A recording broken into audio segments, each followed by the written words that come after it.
Bah, bienvenue, merci d'être là. Donc je crois que c'est le troisième live que je fais sur Facebook, si je dis pas de bêtises, 3 ou quatrième. Ce soir, c'est vous qui avez choisi le thème puisque j'avais lancé un sondage sur la page du groupe et puis, je crois qu'il y a à peu près, 30 ou 32 des votants qui ont voté sur ce thème qui était: «Comment animer une anamnèse dans une séance avec un enfant?» Vaste question qui peut vraiment, créer le doute quand on est, sur place avec un enfant, au début en tout cas, ou qu'on ne sait pas trop comment s'y prendre, soit avec l'enfant, soit avec le parent. Donc je vais essayer de vous partager, ma manière de faire, ma façon de procéder depuis 2016, puisque depuis 2016 j'exerce en cabinet, principalement auprès d'enfants puisque je suis spécialisée sur ce public-là. Du coup, je vais vous partager mon expérience. C'est peut-être pas, la seule manière de faire. Il y a certainement d'autres manières de mener des anamnèses, mais je connais la mienne et je sais qu'elle fonctionne plutôt bien puisque, voilà, puisque ça fait 7 ans maintenant que tout se déroule bien. Bonsoir à tout le monde et merci d'être là. Donc aujourd'hui, on va parler de l'anamnèse dans une séance avec un enfant et plus particulièrement de la première anamnèse de la séance avec un enfant, c'est-à-dire la toute première rencontre entre vous, sophrologue, et un enfant, plus l'un ou 2 de ses parents, puisque l'enfant ne va pas venir tout seul dans votre cabinet. Comme vous le savez, l'enfant, il ne choisit pas par lui-même de venir vous voir. C'est son parent qui choisit pour lui. Généralement parce qu'il y a un souci, il y a quelque chose qui gêne soit l'enfant, soit, les parents d'ailleurs. Et du coup, en arrivant dans votre cabinet, l'enfant, eh ben, il peut se sentir dans différents états. En fonction de sa personnalité, il sera peut-être très à l'aise et très à même de, vous parler et de se confier à vous. Ou, il pourrait être, intimidé, ce qui est normal puisqu'il ne vous connaît pas. Donc, un peu en retrait, avoir, voilà, du mal à se confier à vous, à répondre à vos questions, voire même il peut être introverti ou encore mutique. Ça m'est déjà arrivé d'avoir des enfants qui, ne parlaient pas du tout. Voilà, parce qu'ils avaient peut-être peur ou qu'ils n'avaient pas envie et que c'était un dialogue impossible. Donc voilà comment je procède, personnellement pour la première anamnèse avec un enfant. Quand je parle d'enfant, là, on va être sur la tranche d'âge à peu près, 5 à 10-11 ans, voilà. Et dans cette tranche d'âge, il y aura encore des variantes sur la manière de mener l'anamnèse, évidemment, puisque un enfant de 5 ans ne s'exprimera peut-être pas aussi facilement qu'un enfant de 10-11 ans. Donc comment je m'y prends? Il rentre dans mon cabinet, on va dire qu'il y a un enfant et un parent. Généralement, c'est ça, le scénario. Et je vais garder dans mon cabinet à peu près pendant une quinzaine de minutes en moyenne, les 2, enfants et parents, pour aborder un certain nombre de points, dans ma collecte des informations. Donc le but, c'est de balayer, des items, certainement que vous les connaissez ces items, on a à peu près les mêmes. Évidemment, je reprends les coordonnées. Ensuite, je questionne sur, l'objet de la visite, c'est-à-dire pourquoi cet enfant vient me voir aujourd'hui dans mon cabinet. Puis je questionne l'enfant et le parent sur, est-ce qu'il y a des douleurs spécifiques? Quel est l'état de santé de l'enfant et s'il y a un traitement médical ou pas? Puis je continue mon questionnement au sujet du sommeil et de l'alimentation pour finir par, aborder le contexte familial, c'est-à-dire qui vit dans la maison? Est-ce qu'il y a les 2 parents? Est-ce que c'est 2 maisons différentes? Est-ce qu'il y a des frères et sœurs, des demi-frères et cetera? Pour l'ensemble de ces items, je m'adresse en priorité à l'enfant, tout le temps, avec un vocabulaire qui est donc adapté à l'enfant. Je ne m'adresse pas aux parents, donc je regarde l'enfant et quand je dis que je le questionne sur l'objet de la visite, je peux lui dire par exemple, «Eh bien bonjour untel, est-ce que tu sais pourquoi tu viens me voir aujourd'hui?» Certains enfants vont dire, «Oui, je viens parce que, je me mets en colère à la maison et que ça pose des problèmes» et certains vont dire: «Non, je ne sais pas». Hem, Si l'enfant a les réponses, je continue de le questionner item par item. Si l'enfant n'a pas les réponses, ou ne sait pas, ou ne veut pas, ou ne peut pas s'exprimer, dans ce cas-là, je questionne le parent. Et si vraiment j'ai un enfant qui est en retrait et qui semble gêné par la conversation, et qui ne veut pas rester là à écouter son parent me parler de lui, eh bien je propose à l'enfant non pas de rester assis et à nous écouter, mais d'aller à côté, dessiner ou jouer avec des choses que je mets à sa disposition. Pour répondre à votre question, Andrea, si on peut recevoir des enfants avant 5 ans, mais je dirais que le cas de figure, il est un petit peu différent là sur l'anamnèse. Ça va être plus orienté avec le parent, donc ça sort un petit peu du cadre de ce que je vais vous dire ce soir. En tout cas, il y a des variantes et il faudrait un petit peu plus de 30 ou 45 minutes pour tout détailler avec des enfants, plus jeunes, par exemple. Donc voilà, pour reprendre déjà, avec le parent et l'enfant, je balaye un certain nombre d'items dans ma collecte d'infos. Le but, c'est de savoir pourquoi il vient me voir, qu'est-ce qui cause problème exactement. Bonsoir à Nadine.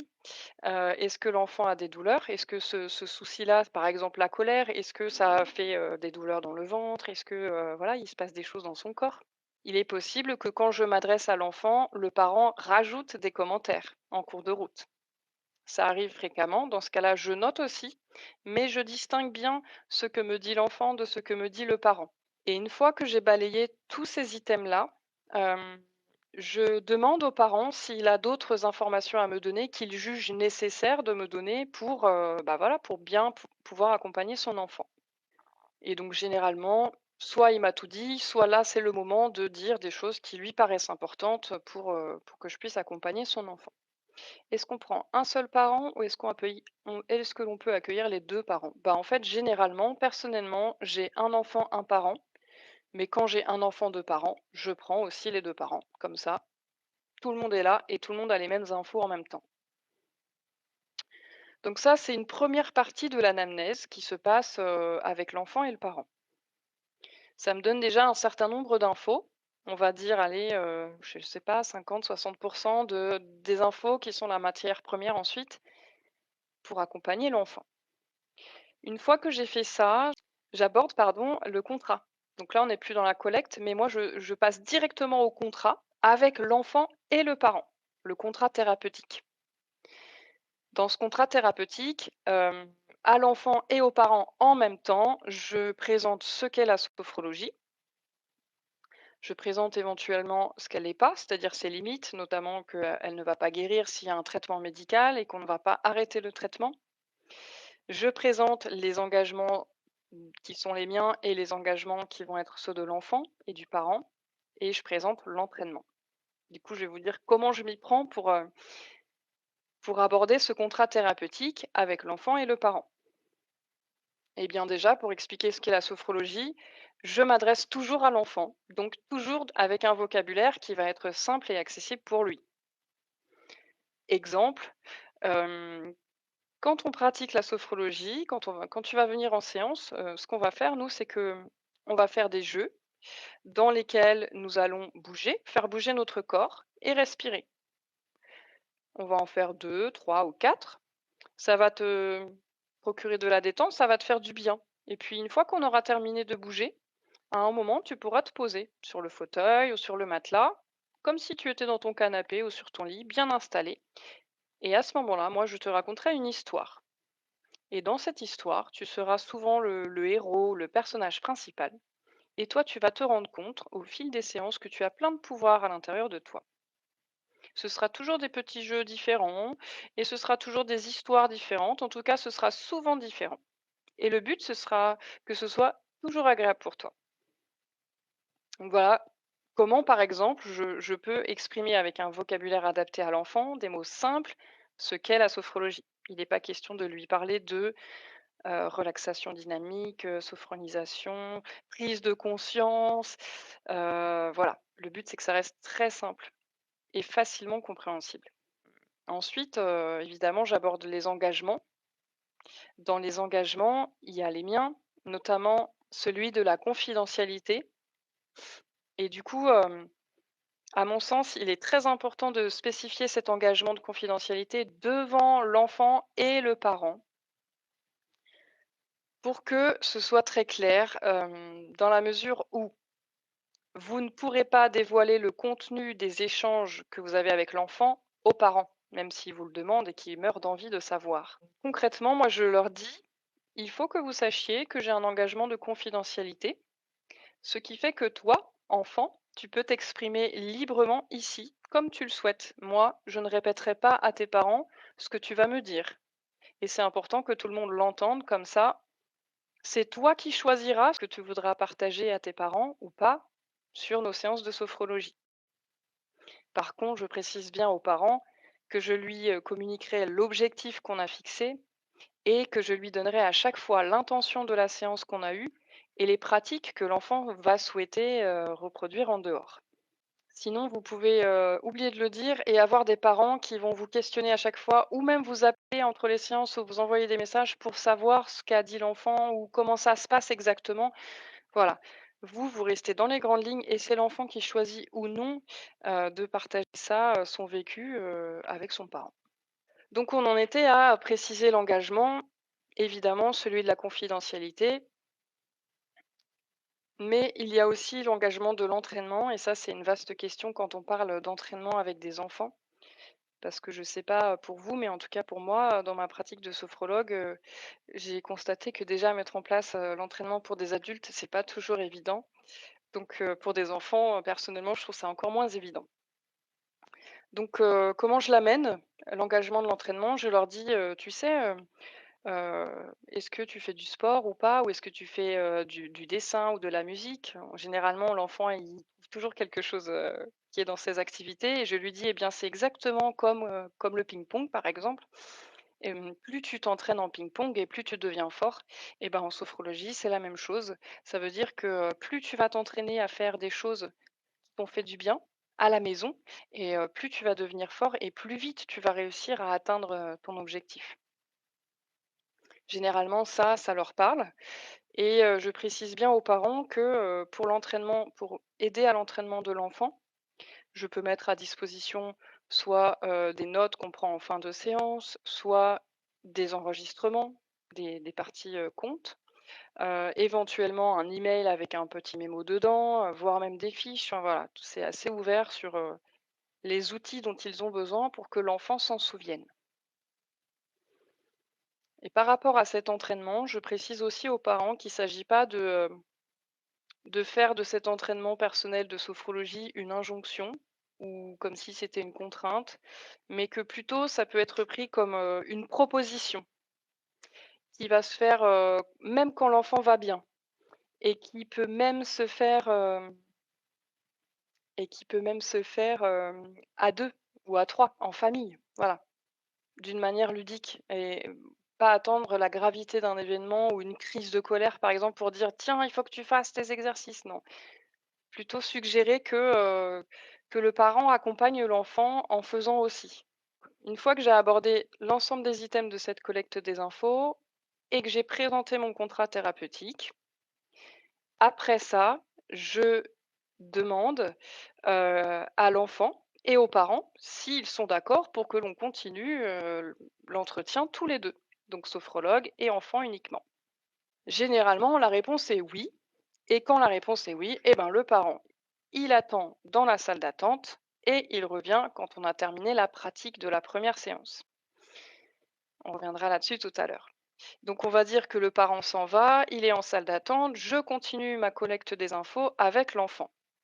Je reviens donc sur l'objet de la visite et là, je lui pose des questions de précision pour bien comprendre, qu'est-ce qui l'amène, pour bien comprendre ce que ça peut engendrer de gênant pour l'enfant. Par exemple, des conflits avec ses parents, ses amis, des émotions qu'il ressent, des douleurs que ça lui fait.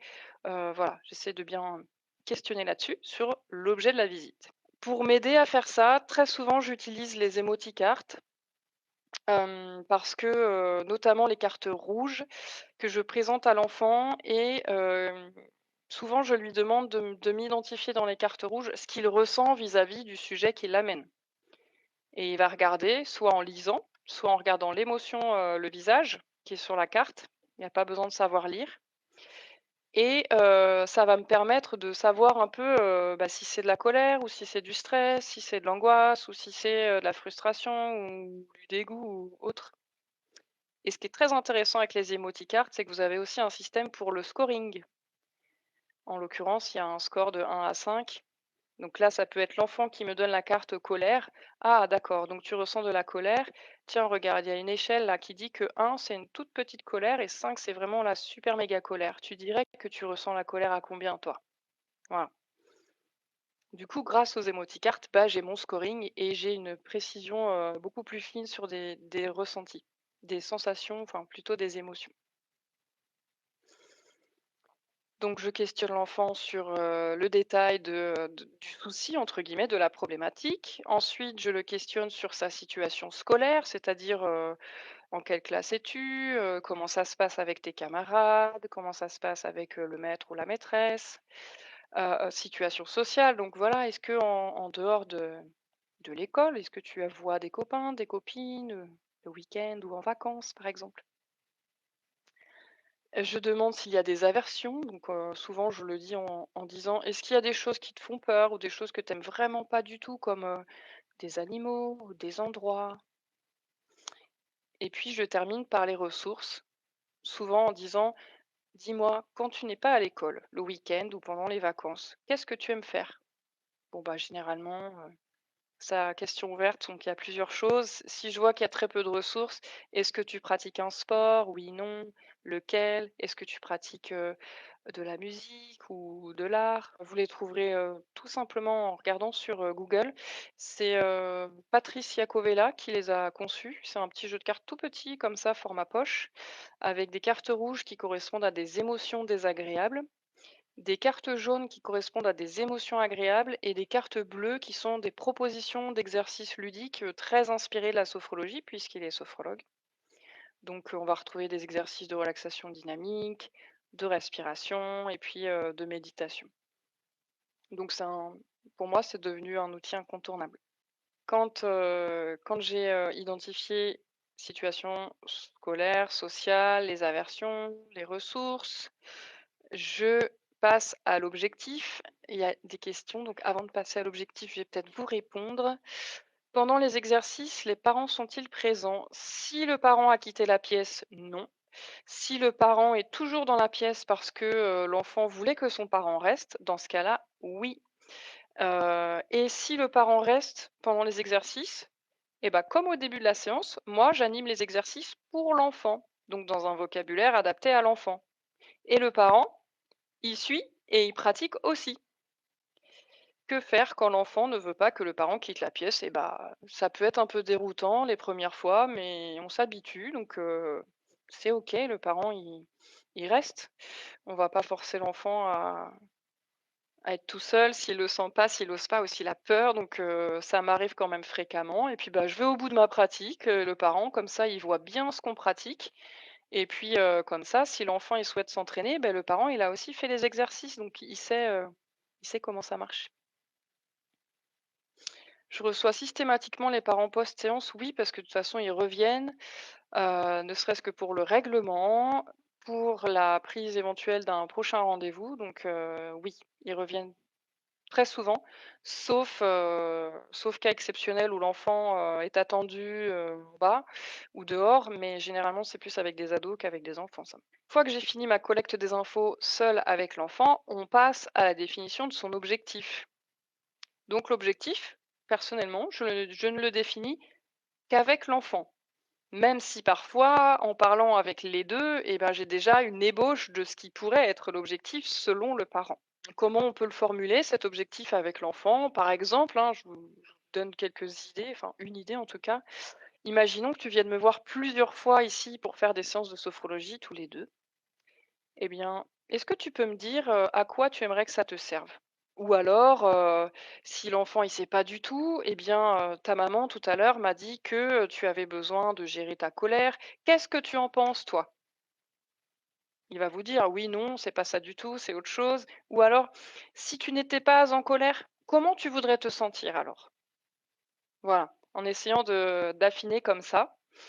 Je dis pas que je m'accroche avec les enfants absolument à avoir un objectif SMART, formulé au présent avec, l'ensemble des indicateurs, c'est pas forcément toujours le cas et c'est pas forcément ce qui m'importe, du moment que l'objectif est réaliste et qui correspond aux besoins de l'enfant.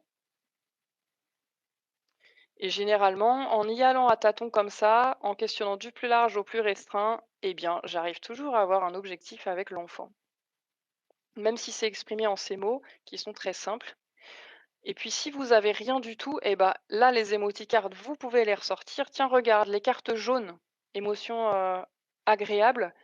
Est-ce qu'il y en a une que tu aimerais ressentir principalement? Qu'est-ce que tu aimerais ressentir le plus dans toutes ces cartes jaunes? Il va vous dire, il va vous mettre la confiance ou la joie ou autre. Ok.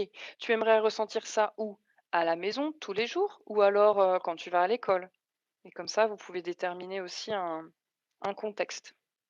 Donc Lily, là, je disais, hein, vraiment l'objectif, il est que avec l'enfant, hein. En effet, quand il y a l'objectif qui est déterminé avec l'enfant et le parent, souvent, l'objectif va aller dans le sens du parent. C'est pourquoi moi je le définis que avec l'enfant. Léa, je vais répondre à votre question juste après. Donc on va dire que l'objectif, il est posé, je sais pas, et ben moi je veux me sentir, joyeux quand je vais à l'école. OK. Une fois qu'on a fait ça, il y a de la pratique. Et comme toute première séance, eh ben, je propose à l'enfant quelques relaxations dynamiques, ludiques et une histoire qui va être une SB adaptée, qui est pour moi un sophro-conte, mais qui a l'intention en tout cas de se détendre. Donc on a terminé la pratique, je demande à l'enfant comment il se sent, s'il veut dessiner quelque chose peut-être pour s'exprimer avec le dessin plutôt qu'avec des mots. Et une fois que l'enfant a terminé, je lui demande s'il est d'accord pour que je fasse revenir son parent. Son parent revient. Je lui donne juste, comment? Le déroulé, grosso modo de ce qu'on a fait. Voilà, on a fait, 3 pratiques dynamiques qui ont permis de, détendre tout le corps et puis après il s'est installé et puis j'ai raconté une histoire qui permettait de se détendre. OK, et là le parent, généralement, il pose des questions s'il en a ou vous pouvez lui demander s'il a des questions. Et là, vu que avant de revenir avec le parent, j'ai oublié de vous dire, évidemment, j'ai questionné l'enfant sur: «Dans ce qu'on a fait aujourd'hui, toi, est-ce qu'il y a des choses que tu as bien aimées ou que tu aimerais refaire quand tu es à la maison?» «Oui, j'ai bien aimé quand on a fait le petit singe avec les puces, on a sauté et j'ai bien aimé aussi quand je me suis allongée et que j'ai respiré avec mon doudou sur le ventre». «D'accord, OK. Tu imagines que tu peux refaire ça où quand tu es chez toi? Eh ben, peut-être, dans ma chambre. Mmh. Au calme, d'accord. À quel moment? Le soir, d'accord. Donc le parent revient et là je lui dis: «Votre enfant envisage de repratiquer ça et ça». Là, je demande à l'enfant s'il s'en souvient. Généralement, il me dit oui. Je lui dis: «Alors vas-y, dis-moi, décris-moi, comment tu vas faire alors pour, refaire le petit singe qui a les puces et pour respirer avec ton ventre?» Donc là, il va me décrire la consigne de l'exercice. Le parent, du coup, il l'entend aussi. Et ensuite, je demande à l'enfant: «Est-ce que tu te souviendras de cette consigne quand tu seras chez toi? Ou est-ce que là, tu as besoin que je te l'écrive ou que je l'envoie à ton papa ou ta maman par email?» Et là, il va me dire, le parent va aussi me dire: «S'il y a besoin, j'envoie un support à part». Généralement, au fur et à mesure des séances, il y a besoin, puisqu'il y a de plus en plus de techniques. Donc au bout de X séances, à mon sens, c'est pertinent de faire un petit rappel, un petit mémo pour avoir, voilà, une dizaine, une quinzaine d'exercices en mémo sur un email, un support papier ou un support électronique, peu importe. Et il faut savoir que moi, je propose toujours d'enregistrer la partie compte et cette partie compte, systématiquement, je l'envoie aux parents en audio. Et je précise à ce moment, quand le parent revient: «J'ai enregistré l'histoire, je vous propose de vous l'envoyer et du coup, sachez qu'elle peut être réécoutée à tout moment pour l'enfant». Donc j'espère que ça répond à votre question, Léa. Si le parent ne reste pas, comment peut-il aider l'enfant à s'entraîner? Eh ben, à la fin de la séance, il sait que son enfant souhaite refaire ça et ça. Il connaît la consigne, voire même, je lui écris la consigne et je lui montre, hein. On peut montrer aussi aux parents en fin de séance rapidement. Et comme ça, le parent, il était pas là, mais il a les infos nécessaires. Quand on a le sentiment que le parent, doit être accompagné aussi, c'est vrai, ça peut arriver et parfois, il arrive même que le parent nous envoie l'enfant alors que finalement, c'est pas tant l'enfant qui aurait besoin, mais c'est le parent. Comment gérer cela?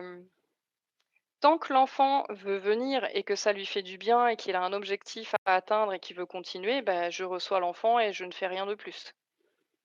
Quand, je vois que, l'enfant ne veut pas venir ou alors, que ça lui fait rien, mais que c'est le parent qui aurait plutôt besoin, je peux suggérer aussi aux parents.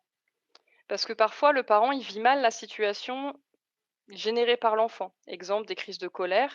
Il m'est déjà arrivé de dire, à un parent: «Sachez que, par rapport à ces crises de colère, j'entends que ça peut générer chez vous, de l'agacement, du stress, beh, voilà, est-ce que vous avez envisagé vous aussi d'être accompagné en sophrologie ou autre, pour faire en sorte que vous soyez apaisé. Enfin, je ne sais pas si c'est comme ça que vous allez le demander, mais vous pouvez tout à fait questionner, voilà. Le but n'étant pas de juger ou de conseiller, mais juste questionner et peut-être que vous ouvrez une porte et c'est déjà bien. Après, si vous estimez que l'enfant n'a pas besoin et que l'enfant vous dit qu'il n'a pas besoin, mais que le parent l'emmène quand même, là, ce sera à vous, sophrologue, de dire, voilà, a priori, votre enfant va bien. Je ne vois pas, d'intérêt de poursuivre les séances de sophrologie au vu de ce qu'il exprime dans les séances. Vous n'allez pas garder un enfant si, bah, si ça sert à rien, en gros. Ça, c'est de notre devoir de le dire aux parents, quoi. Hem, il y a des choses que j'ai pas précisées sur, les outils que je peux utiliser. Donc il y a les émoticards, vous l'aurez compris. Il y a le dessin. Parfois, pour certains enfants, ils auront du mal à s'exprimer, par des mots, mais par contre, avec un dessin, ils pourront, dessiner ce qui cloche, dessiner ce qui gêne, le petit monstre, du stress, de la colère ou le problème avec le camarade qui vient se moquer ou la maîtresse, qui gronde. Enfin voilà, ça, il peut dessiner. Quand j'ai des enfants mutiques, c'est les cartes de Lise Bartoli qui m'aident, les cartes créatives. J'en ai déjà parlé dans des formations, donc certains en auront déjà entendu parler. Hem, donc un enfant qui sait pas dire pourquoi il vient, ce qui se passe ou quel est son objectif ou qui n'arrive pas à verbaliser quoi que ce soit, ces cartes, elles sont intéressantes parce qu'elles vont permettre, de raconter une histoire qui va tenir compte de sa propre problématique. Donc vous allez glaner des informations sur, le profil de l'enfant, quel est le souci ou le problème qu'il pourrait rencontrer et comment il le ressent et qu'est-ce que ça lui fait. Voilà. Pour, identifier les ressources, beh, le portrait chinois, ça marche bien, c'est un outil simple et parlant donc pour des enfants qui sont pas très bavards, c'est ludique aussi. Exemple, si tu étais un animal, quel animal serais-tu? Si tu étais un super-héros, lequel, serais-tu? Si tu étais une couleur, si tu étais, un paysage, si tu étais, voilà, vous avez compris le principe. Combien de temps dure la totalité de la séance? Ça dépend de la tranche d'âge, la totalité de la séance avec un enfant de 10 ans, ça peut être 1 heure et on va faire à peu près, 45 minutes de pratique. La totalité de la séance avec un enfant de 5 ans, ce sera pas la même chose, ce sera peut-être plutôt 45 minutes avec 30 minutes de pratique à peu près. Voilà, pour donner un ordre d'idée. Et comment gérer les élans affectifs des enfants qui sont souvent spontanés? C'est une bonne question, je l'aborde dans ma formation. Forcément, ça, c'est déroutant, bah, il y aurait plein de manières de les gérer, mais je peux donner deux trois pistes. Déjà, la première manière, ce serait, de se souvenir qu'on a été des enfants et de se reconnecter avec cet enfant intérieur qui est encore là quelque part et qui lui-même a déjà été spontané et un peu fougueux, imaginatif, rêveur, tout ça. Ah, ça va aider à retrouver un peu de, je dirais, tolérance parfois parce que quand on est beaucoup dans le rôle adulte comme c'était pour moi, j'étais très surprise au départ, et puis sinon, tout encadrant, de, se reconnecter à l'enfant en maintenant le cadre et pour maintenir le cadre et bah, il y a des règles et voilà, il y a des règles à donner sur, comment la manière de se comporter dans votre cabinet, par exemple. Ça, c'est à vous de les définir. mais c'est en effet, primordial de cadrer. Est-ce que, ça m'est déjà arrivé que l'enfant n'arrive pas à se poser, à fermer les yeux? Oh que oui, évidemment, ça arrive tout le temps, tous les jours. En fait, c'est normal. C'est normal, certains y arrivent très bien, d'autres non. D'autres vont parler pendant l'histoire, d'autres vont se mettre à courir en plein milieu des pratiques. Bon, bah, vous allez faire avec, bienveillance, tout en cadrant. «Tiens, regarde, on n'a pas fini, je vois que là tu cours. Tiens, regarde, viens, on va bientôt finir, mais là je te propose qu'on y aille. Allez, on le fait 3 fois». Et hop, on enchaîne. Il faut les rattraper en permanence. Le sophro-compte, jusqu'à quel âge? On a mis 5-11 ans, non 5 oui, on a mis 5-11 ans. En gros, c'est à peu près ça, mais tout dépend de la maturité de l'enfant et de son imaginaire. Rien n'empêche de les utiliser à partir de 4 ans et ce jusqu'à, 13-14 ans, hein. Personnellement, je m'en sers aussi avec des ados, en cabinet. Alors ça va dépendre, de la thématique, et de l'imaginaire de l'enfant et puis de son niveau de maturité, quoi. Je crois que j'ai abordé à peu près toutes les étapes de cette première re anamnèse. Je suis même allée un peu plus loin parce que de la première séance, en tout cas dans le déroulé de la première séance. Est-ce que vous avez des questions? Si c'est le cas, n'hésitez pas. Oui, une bonne question, Elodie. Est-ce que je les prépare? Oui, mais disons que dans ma préparation de séance avec les enfants, j'ai, le double d'options, en fait. J'ai un comme un plan A et un plan B. Ou alors, j'ai plein, plein, plein, plein, plein d'options et en fonction de l'enfant et de son besoin et de son attitude, je sélectionne parmi mes options qui sont déjà, pré «pré-mâchées» entre guillemets. Donc en fait, ma séance n'est absolument pas figée et en effet, très souvent, ça demande de l'adaptabilité sur le moment et c'est ça qui peut être déroutant au début. Mais on s'y fait et quand vous avez plein d'options à proposer et ben vous avez forcément des options qui vont correspondre aux besoins. Le tarif, je prends le même tarif avec des enfants qu'avec des adultes. Au début, j'avais des tarifs, moins chers. Pendant des années, j'ai fait ça, avant de me rendre compte que les séances avec les enfants me demandaient quasiment 2 fois plus de travail. J'ai arrêté de faire ça et certes, ça dure peut-être parfois moins longtemps, mais c'est quand même, très éprouvant en termes de travail de conception de séance, notamment puisqu'il faut plein de propositions. Donc le tarif pour moi, c'est la même chose. Voilà, donc c'est 60 € la séance. En tout cas, dans mon secteur, c'est à peu près les tarifs, qu'on trouve en Île-de-France.